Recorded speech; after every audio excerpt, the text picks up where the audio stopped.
আসসালামু আলাইকুম। আমি ডাক্তার সুরাইয়া বুলবুল, কর্মরত আছি শহীদ সোহরাওয়ার্দী মেডিকেল কলেজ হসপিটালে কনসালটেন্ট হিসেবে উচ্চ ঝুঁকিপূর্ণ গর্ভাবস্থা বিশেষজ্ঞ। এটা হচ্ছে হাই রিস্ক প্রেগন্যান্সি স্পেশালিস্ট। আমরা আজকে একটি রোগ নিয়ে কথা বলবো, থ্যালাসেমিয়া। এবং এই থ্যালাসেমিয়া রোগীর গর্ভবতী হওয়ার আগে তার প্রিকনসেপশনাল কিছু কাউন্সেলিং লাগবে। তো যিনি জানেন যে আমার থ্যালাসেমিয়া রোগটি আছে বা ট্রেট, বেশিরভাগ সময় দেখা যায় যে এই ট্রেট যাদের থাকে তাদের কিন্তু এমনি সময়ে হিমোগ্লোবিন লেভেল ওরকম করে পড়ছে না, কিন্তু গর্ভবতী হওয়া মাত্রই হচ্ছে গিয়ে দেখা যাচ্ছে যে হিমোগ্লোবিন লেভেল পড়ে যাচ্ছে। এবং যিনি জানেন আসলে থ্যালাসেমিয়া যে রোগটা আমাদের দেশে, এটার কিন্তু প্রচুর প্রাদুর্ভাব, হ্যাঁ, এবং এটার কিন্তু অনেকগুলো ভ্যারাইটি আছে। বিটা থ্যালাসেমিয়া বলছি একটা, আমরা একটা ই ট্রেট বলছি। বিটা থ্যালাসেমিয়ার চান্সেসটা অনেক বেশি থাকে। এজন্য কিন্তু বিয়ে পূর্ববর্তী, মানে বিয়ে হওয়ার আগেই এই যে হিমোগ্লোবিন ইলেকট্রোফোরেসিস নামক একটা ইনভেস্টিগেশন আছে, পরীক্ষা, যেটা করলে আমরা জেনে যেতে পারি যে দুজন যে বিবাহিত ভাবে তারা একটা পরিবার শুরু করতে যাচ্ছেন, তাদের দুজনের মধ্যে কেউ একজন ট্রেট কিনা।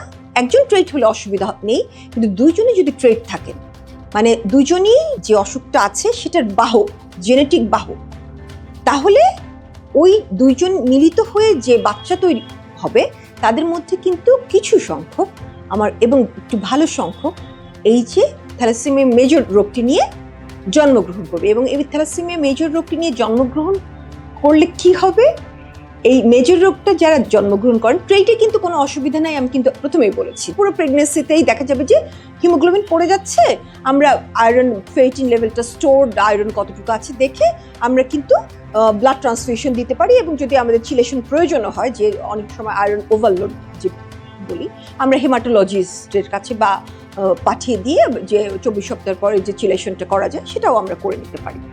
কিন্তু বেশিরভাগ ক্ষেত্রে ট্রেটদের ক্ষেত্রে প্রয়োজন পড়ে না, যদি না ডিজিজ থাকে মেজর, যেটাকে আমরা বলি। তো জিনিসটা যেটা একটা মেজর বাচ্চা, কিন্তু যে ডিজিজটার বাহক যে বাচ্চাটা আসবে, সেই বাচ্চাটিকে কিন্তু আপনার মাসে মাসে রক্ত দিতে হবে। এবং এই মাসে মাসে রক্ত দেওয়াটা কিন্তু এত সোজা কোনো ব্যাপার না, ব্লাড ট্রান্সফিউশনের কিন্তু অনেক হ্যাজার্ড আছে। তাহলে আমরা কি সুস্থ একটি বাচ্চা চাই না? অবশ্যই চাই।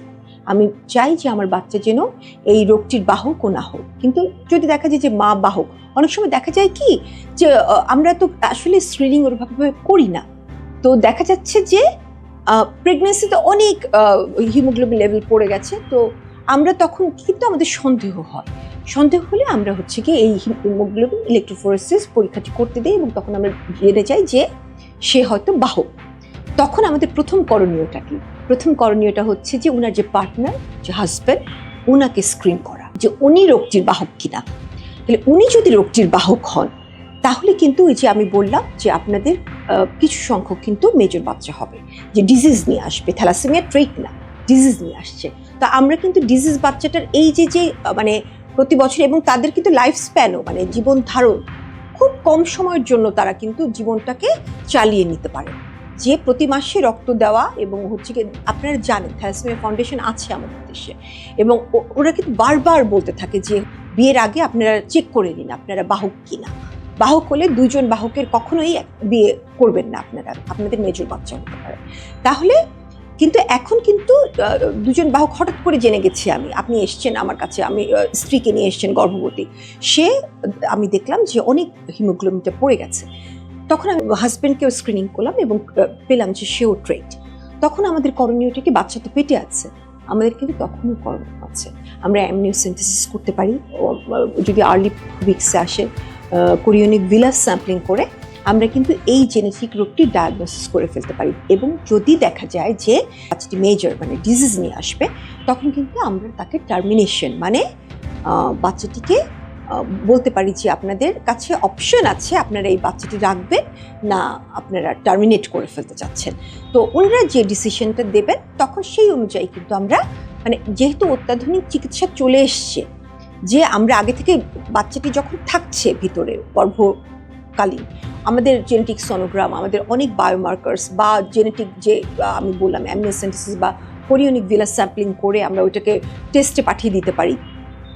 টেস্ট করে আমরা জেনে যেতে পারি যে হচ্ছে গিয়ে বাচ্চাটি মেজর কিনা। ট্রেট হলে আসলে তেমন কোনো সমস্যা হবে না, বাচ্চাটি বেঁচে থাকবে। এবং তখন কিন্তু আপনি আপনার বাচ্চাটাকেও স্ক্রিন করতে হবে। যদি আমরা ওই অ্যামনিও বা ইয়েটা না করতে পারি, আপনার বাচ্চাটি যখন জন্মগ্রহণ করবে, আপনার স্বামী স্ত্রী দুজনেই যদি ট্রেট হয়ে থাকেন, আমরা যদি গর্ভকালীন বের না করতে পারি, বাচ্চাটি যখন বের হবে তখনই কিন্তু আপনাদেরকে এই পরীক্ষাটা করিয়ে ফেলতে হবে।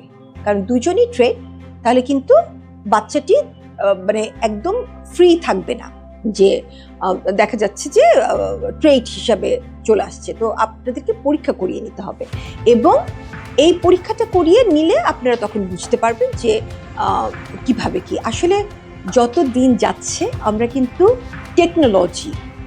টেকনোলজির সব দিক থেকে যেরকম উন্নতি হচ্ছে, আমাদের যে আগে আমরা কিন্তু ডায়াগনোসিস করতে পারতাম না পেটের ভিতরের বাচ্চাটিকে যে সে মেজর না মাইনর বা ট্রেট, এখন কিন্তু পারা যাচ্ছে। তখন কিন্তু ডিসিশন মেকিংও আমাদের জন্য অনেক সোজা হয়ে যাচ্ছে। তাহলে আমরা থ্যালাসেমিয়া রোগটি নিয়ে সচেতন থাকবো, কারণ আমরা আমাদের এই উপমহাদেশে এই রোগটির প্রাদুর্ভাব অনেক অনেক বেশি। এবং আমরা যখনই দেখব যে কোনো কারণ ছাড়াই যে কারো হিমোগ্লোবিন পড়ে যাচ্ছে, আমরা কিন্তু আমাদের প্রথম মাথায় আসতে হবে যে দেখি তো আমাদের থ্যালাসেমিয়া আছে কিনা। ঠিক আছে, আমরা যদি একটু সচেতন হই, তাহলেই কিন্তু এই রোগটি ডিজিজ হওয়াটা থেকে আমরা কিন্তু আমাদের শিশুগুলোকে, যে ভবিষ্যৎ প্রজন্ম, তাদেরকে সেভ করতে পারি। ভালো থাকবেন, সুস্থ থাকবেন। এই পর্যন্তই। আরও ভিডিও পেতে অ্যালায়েন্সের ইউটিউব চ্যানেলটি সাবস্ক্রাইব করবেন।